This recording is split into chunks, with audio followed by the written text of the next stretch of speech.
Bismillahirrahmanirrahim. Assalamualaikum warahmatullahi wabarakatuh. Kami mahasiswa dari Institut Teknologi dan Bisnis Widya Kemal Lumajang.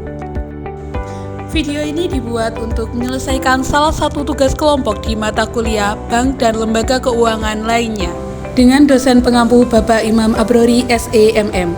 Kami dari kelompok 6 yang terdiri dari 5 anggota yang masing-masing bekerja sama dalam memenuhi tugas ini.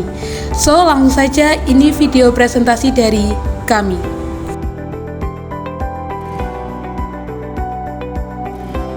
Siti Nur Fitriatus Soliha dengan NIM 2211244683. Gresi Krisanti dengan NIM 2211244474. Imratus Soliha dengan NIM 2211244606. Rani Maratus Soliha dengan NIM 2211244435. Ulfiatul Rosida dengan NIM 2211244746. Sebelum melanjutkan ke materi, di sini saya akan menjelaskan sub-pembahasan terlebih dahulu. Yang pertama, sejarah bank syariah, layanan jasa perbankan syariah, pengertian bank syariah, tujuan dan fungsi bank syariah, kegiatan bank syariah, perbedaan kegiatan perbankan syariah dan konvensional, perbedaan sistem bunga dan bagi hasil, akad-akad dalam perbankan syariah, dan produk himpunan penyaluran dana. Baik, di sini saya akan menjelaskan tentang sejarah bank syariah. Yang pertama adalah praktik perbankan syariah di zaman Rasulullah SAW dan sahabat. Pada saat itu orang-orang telah melakukan fungsi perbankan meskipun tidak sepenuhnya menggunakan fungsi perbankan seperti zaman sekarang ini. Contohnya penggunaan cek. Penggunaan cek pada saat itu berkembang pesat karena adanya perdagangan antara negeri Syam dan negeri Yaman. Bahkan pada pemerintahan Khalifah Umar bin Khattab radhiyallahu anhu, penggunaan cek juga digunakan untuk memberikan tunjangan kepada orang yang berhak menerima tunjangan tersebut. Dan yang kedua adalah praktik perbankan di zaman Umayyah dan zaman Abbasiyah. Pada saat itu banyak jenis mata uang yang beredar sehingga perlu keahlian khusus untuk membedakan jenis mata uang satu dengan mata uang lainnya. Setiap mata uang memiliki kandungan logam mulia yang berbeda sehingga memiliki nilai yang berbeda pula. Yang ketiga adalah perbankan syariah di zaman Eropa. Pada saat itu bangsa-bangsa Eropa melakukan penjelajahan dan penjajahan ke seluruh dunia. Akibatnya ekonomi di dunia didominasi oleh bangsa-bangsa Eropa. Pada saat yang sama pula ekonomi Islam mengalami kemerosotan dan satu persatu jatuh di bangsa Eropa. Akibatnya ekonomi Islam digantikan oleh ekonomi bangsa Eropa yang menggunakan sistem bunga. Yang keempat adalah bank syariah modern. Bank Islam pertama di dunia yaitu Dubai Islamic Bank yang didirikan pada tahun 1975. 2 tahun kemudian didirikan pula Faisal Islamic Bank di Sudar dan Mesir. Tahun itu pula Kuwait mendirikan sebuah bank yang bernama Kuwait Finance House. Dan dari itu juga banyak negara-negara yang mengubah sistem keuangan mereka menjadi sistem bunga. Yang kelima adalah perbankan syariah Indonesia. Pada tahun 1983, Indonesia sudah berencana untuk menerapkan sistem bagi hasil. Akhirnya pada tahun 1991, Majelis Ulama Indonesia membentuk sebuah kelompok dan mendirikan sebuah bank bernama PT Bank Muamalat Indonesia pada tahun 1991. Dan yang kedua adalah pengertian bank syariah. Menurut Undang-Undang Nomor 21 Tahun 2008 tentang Perbankan Syariah, bank syariah adalah bank yang menjalankan kegiatan usaha berdasarkan prinsip Islam atau prinsip syariah yang diatur dalam fatwa Majelis Ulama Indonesia seperti prinsip keadilan dan keseimbangan, kemaslahatan, universalisme, serta tidak mengandung gharar, maisir, riba, zalim, dan objek yang haram. Tujuan dan fungsi perbankan syariah. Perbankan syariah bertujuan menunjang pelaksanaan pembayaran nasional dalam rangka meningkatkan keadilan. Adapun fungsi dari perbankan syariah. Yang pertama, bank syariah dan UUS wajib menjalankan fungsi menghimpun dana dan menyalurkan dana masyarakat. Yang kedua, bank syariah dan UUS dapat menjalankan fungsi sosial. Yang ketiga, pelaksanaan fungsi sosial. Keempat, bank syariah dan UUS dapat menghimpun dana sosial. Kegiatan perbankan syariah. Kegiatan usaha bank umum syariah. Yang pertama, menghimpun dana dalam bentuk simpanan berupa giro, tabungan berdasarkan akad. Yang kedua, menghimpun dana dalam bentuk investasi berupa deposito, tabungan berdasarkan akad mudharabah. Yang ketiga, menyalurkan pembiayaan bagi hasil berdasarkan akad mudharabah. Yang keempat, menyalurkan pembiayaan berdasarkan akad murabahah, akad salam, akad istina. Yang kelima, menyalurkan pembiayaan berdasarkan akad gard. Yang keenam, menyalurkan pembiayaan penyewaan barang bergerak atau tidak bergerak. Yang ketujuh, melakukan pengambil alihan uang berdasarkan akad hawalah. Yang selanjutnya, melakukan usaha kartu debit atau kartu pembiayaan. Yang kesembilan, membeli, menjual, menjamin atas risiko sendiri surat berharga pihak ketiga yang diterbitkan atas dasar transaksi nyata. Kemudian menerima pembayaran dari tagihan atas surat berharga dan melakukan perhitungan dengan pihak ketiga. Selanjutnya melakukan penitipan untuk kepentingan pihak lain berdasarkan suatu akad. Menyediakan tempat untuk menyimpan barang dan surat berharga. Memindahkan uang baik untuk kepentingan sendiri maupun untuk kepentingan nasabah. Selanjutnya melakukan tugas sebagai wali. Selanjutnya amanat berdasarkan akad wakalah. Melakukan fungsi sebagai wali amanat berdasarkan akad wakalah. Memberikan fasilitas letter of credit atau bank garansi. Dan terakhir, melakukan kegiatan lain yang lazim dilakukan di bidang perbankan dan di bidang sosial. UUS, Unit Usaha Syariah, adalah unit kerja dari kantor pusat bank umum konvensional yang berfungsi sebagai kantor induk dari kantor atau unit yang melaksanakan kegiatan usaha berdasarkan prinsip syariah. Kegiatan unit usaha syariah: menghimpun dana dalam bentuk simpanan berupa giro, menghimpun dana dalam bentuk investasi berupa deposito, menyalurkan pembiayaan bagi hasil berdasarkan akad mudharabah, menyalurkan pembiayaan berdasarkan akad gord, membeli dan menjual surat berharga pihak ketiga yang diterbitkan atas dasar transaksi nyata, melakukan perhitungan dengan pihak ketiga, menyalurkan pembiayaan berdasarkan akad mudharabah, akad salam, akad istina, menyalurkan pembiayaan berdasarkan akad gord, menerima pembayaran dari tagihan atau surat berharga, melakukan usaha kartu debit dan atau kartu pembiayaan, melakukan pengambil alihan utang berdasarkan akad hawalah, menyediakan tempat untuk menyimpan barang dan surat berharga, memberikan fasilitas letter of credit, membeli surat berharga, menyediakan tempat untuk menyimpan barang dan surat berharga, memberi pembayaran dan tagihan atau surat berharga. Terakhir, melakukan kegiatan lain yang lazim dilakukan di bidang perbankan dan bidang sosial. Perbedaan perbankan syariah dan konvensional. Yang pertama, bank konvensional itu bebas nilai, sedangkan bank syariah berinvestasi pada usaha yang halal. Yang kedua, bank konvensional itu sistemnya bunga, sedangkan bank syariah atas dasar bagi hasil, margin, keuntungan, dan fee. Lalu yang ketiga, bank konvensional itu besaran bunganya tetap, sedangkan bank syariah besaran bagi hasil berubah-ubah tergantung kinerja usaha. Lalu yang keempat, bank konvensional profit oriented atau kebahagiaan dunia saja, sedangkan bank syariah profit dan falah oriented kebahagiaan dunia dan akhirat. Lalu yang kelima, bank konvensional hubungan debitur dan kreditur, sedangkan bank syariah pola hubungannya yang pertama kemitraan dalam musyawarah dan mudharabah, yang kedua penjual pembeli murabahah dalam dan istisna, yang ketiga sewa menyewa ijarah, yang keempat debitur kreditur dalam pengertian equality holder atau CAR, yang keenam bank konvensional tidak ada lembaga sejenis dengan Dewan Pengawas Syariah, sedangkan bank syariah ada Dewan Pengawas Syariah atau DPS. Perbedaan sistem bunga dan bagi hasil. Yang pertama, sistem bunga asumsi selalu untung, sedangkan sistem bagi hasil kemungkinan untung atau rugi. Lalu yang kedua, sistem bunga didasarkan pada jumlah uang pinjaman, sedangkan sistem bagi hasil didasarkan pada rasio bagi hasil dari pendapatan atau keuntungan yang diperoleh nasabah pembiayaan. Lalu yang ketiga, sistem bunga nasabah kredit harus tunduk pada pemberlakuan perubahan tingkat suku bunga tertentu secara sepihak oleh bank, sedangkan sistem bagi hasil porsi pembagian bagi hasil berdasarkan nisbah yang disepakati bersama berlaku tetap sama sesuai akad hingga berakhirnya masa perjanjian pembiayaan. Lalu yang keempat, sistem bunga. Jumlah pembayaran bunga tidak meningkat meskipun jumlah keuntungan berlipat ganda saat keadaan ekonomi sedang membaik.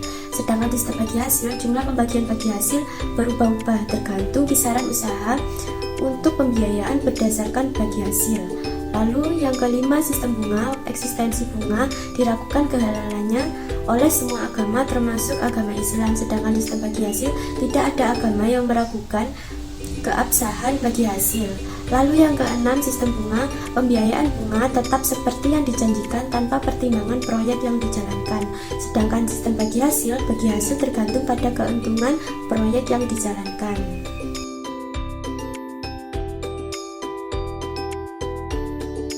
Nah, selanjutnya saya akan menjelaskan tentang akad-akad dalam perbankan syariah. Akad itu sendiri merupakan kontrak antara kedua belah pihak. Akad mengikat kedua belah pihak yang bersepakat, yakni masing-masing pihak terikat untuk melaksanakan kewajiban mereka masing-masing yang telah disepakati terlebih dahulu. Nah, apabila salah satu atau kedua belah pihak yang tertera dalam kontrak itu tidak dapat memenuhi kewajibannya, maka akan menerima sanksi yang telah disepakati dalam akad. Dari segi ada atau tidaknya kompensasi, fikih muamalat ini membagi lagi akad menjadi dua bagian, yaitu akad tabaruk dan akad tiraja. Yang pertama ada akad tabaruk. Tabaruk sendiri berasal dari bahasa Arab yaitu bir, yang artinya kebaikan. Nah, akad tabaruk atau gratuitas kontrak adalah segala macam perjanjian yang menyangkut transaksi nirlaba atau non-profit. Artinya, transaksi ini tujuannya untuk tolong-menolong dan bukan untuk keuntungan komersial. Seperti contohnya itu memberikan sesuatu dalam bentuk transaksi hibah, wakaf, sodako, hadiah, dan lain sebagainya. Yang kedua yaitu akad tiraja. Akad tiraja atau muawadah atau biasa disebut dengan compensational contract adalah segala macam perjanjian yang menyangkut transaksi untuk mencari keuntungan, profit transaction atau komersial. Akad tiraja dapat dirubah menjadi akad tabaruk dengan cara bila pihak yang tertahan haknya dengan rela melepaskan haknya, sehingga menggugurkan kewajiban pihak yang belum menunaikan kewajibannya. Layanan jasa perbankan syariah. Produk jasa perbankan lainnya yaitu layanan perbankan di mana bank syariah menerima imbalan atau jasa perbankan di luar fungsi utamanya, yaitu sebagai lembaga intermediasi keuangan. Untuk layanan jasa perbankan syariah yang pertama ada wakalah. Wakalah atau perwakilan berarti penyerahan, pendelegasian atau pemberian mandat, yakni bank diberi mandat oleh nasabah untuk melaksanakan suatu perkara sesuai dengan amanah atau permintaan nasabah. Yang kedua yaitu kalafah. Kalafah merupakan jaminan yang diberikan oleh pihak penanggung kepada pihak ketiga untuk memenuhi kewajiban pihak kedua atau pihak yang ditanggung. Nah, dengan kata lain, kalafah ini berarti pengalihan tanggung jawab seseorang yang dijamin dengan berpegang pada tanggung jawab orang lain sebagai penjamin. Ketiga, sarf. Sarf adalah perjanjian jual beli suatu valuta dengan valuta lainnya. Layanan jasa perbankan jual beli valuta asing sejalan dengan prinsip sarf. Jual beli mata uang atau falas yang tidak sejenis ini penyerahannya harus dilakukan pada waktu yang sama berdasarkan kurs jual atau kurs beli yang berlaku pada saat itu juga atau biasa disebut dengan transaksi spot. Keempat, qard. Qard adalah pemberian harta kepada orang lain yang dapat ditagih dan diminta kembali. Secara teknis perbankan, qard adalah pemberian pinjaman dari bank kepada nasabah yang digunakan untuk kebutuhan mendesak, seperti dana talangan dengan kriteria tertentu dan bukan untuk pinjaman yang bersifat konsumtif. Pengembalian pinjaman ditentukan dalam jangka waktu tertentu sesuai kesepakatan bersama, sebesar pinjaman tanpa ada tambahan keuntungan dan pembayarannya dapat dilakukan secara berangsur ataupun pembayaran sekaligus. Bank dapat meminta jaminan atas pinjaman ini kepada penjamin. Kelima yaitu rahan. Rahan adalah menahan salah satu harta si peminjam sebagai jaminan atas pinjaman yang diterimanya. Tujuan akad rahan ini adalah untuk memberikan jaminan pembayaran kembali kepada bank dalam pemberian pembiayaan. Secara sederhana, rahan ini adalah jaminan hutang atau gadai. Keenam yaitu hiwalah. Hiwalah adalah transaksi pengalihan utang piutang. Dalam praktik perbankan syariah, fasilitas hiwalah lazimnya untuk membantu supplier mendapatkan modal tunai agar dapat melanjutkan lagi produksinya. 7. Ijarah. Akad ijarah selain menjadi landasan syariah untuk produk pembiayaan yaitu sewa cicil, juga menjadi prinsip dasar pada jasa perbankan lainnya, antara lain layanan penyewaan kontak simpanan atau SDB, Safe Deposit Box. Yang terakhir yaitu al-wadi'ah. Akad al-wadi'ah selain menjadi landasan syariah produk tabungan termasuk giro, juga menjadi prinsip dasar layanan jasa tata laksana administrasi dokumen atau kustodian. Bank mendapat imbalan atas jasa tersebut. produk penghimpunan dan penyaluran dana. Produk penghimpun dana. Yang pertama ada prinsip wadiah. Prinsip wadiah yang diterapkan adalah wadiah yad damana yang diterapkan pada produk rekening giro. Dalam wadiah amanah, pada prinsipnya harta titipan tidak boleh dimanfaatkan oleh yang dititipi. Sementara itu, dalam hal wadiah yad damana, pihak yang dititipi atau bank bertanggung jawab atas keutuhan harta titipan sehingga ia tidak boleh memanfaatkan harta titipan tersebut. Untuk keuntungan umum dari produk ini adalah yang pertama ada keuntungan atau kerugian dari penyaluran dana menjadi hak milik atau ditanggung bank, sedang pemilik dana tidak dijanjikan imbalan dan tidak menanggung kerugian. Untuk yang kedua, bank harus membuat akad pembukaan rekening yang isinya mencangkup izin penyaluran dana yang disimpan dan persyaratan lain yang disepakati selama tidak bertentangan dengan prinsip syariah. Yang ketiga, terhadap pembukaan rekening ini, bank dapat menggunakan pengganti biaya administrasi untuk sekedar menutupi biaya yang benar-benar. Yang keempat, ketentuan-ketentuan lain yang berkaitan dengan rekening giro tabungan tetap berlaku selama tidak bertentangan dengan prinsip syariah. Yang kedua ada prinsip mudharabah. Dalam mengaplikasikan prinsip mudharabah, penyimpanan bertindak sebagai sahibul mal atau pemilik modal dan bank sebagai mudharib atau pengelola. Rukun mudharabah terpenuhi semua. Ada mudharib, ada pemilik dana, ada usaha yang dibagi hasilkan, ada nisbah dan ada ijab kabul. Berdasarkan kewenangan yang diberikan oleh pihak penyimpan dana, prinsip mudharabah sendiri terbagi menjadi dua, yaitu mudharabah mutlaqah. Berdasarkan kewenangan yang diberikan oleh pihak penyimpan dana, prinsip mudharabah sendiri terbagi menjadi dua. Yang pertama ada mudharabah mutlaqah. Mudharabah ini tidak ada pembatasan bagi bank dalam menggunakan dana yang dihimpun. Nasabah tidak memberikan persyaratan apapun kepada bank ke bisnis apa dana yang disimpannya itu hendak disalurkan, atau menetapkan penggunaan akad-akad tertentu, ataupun mensyaratkan adanya dana diperuntukkan bagi nasabah tertentu.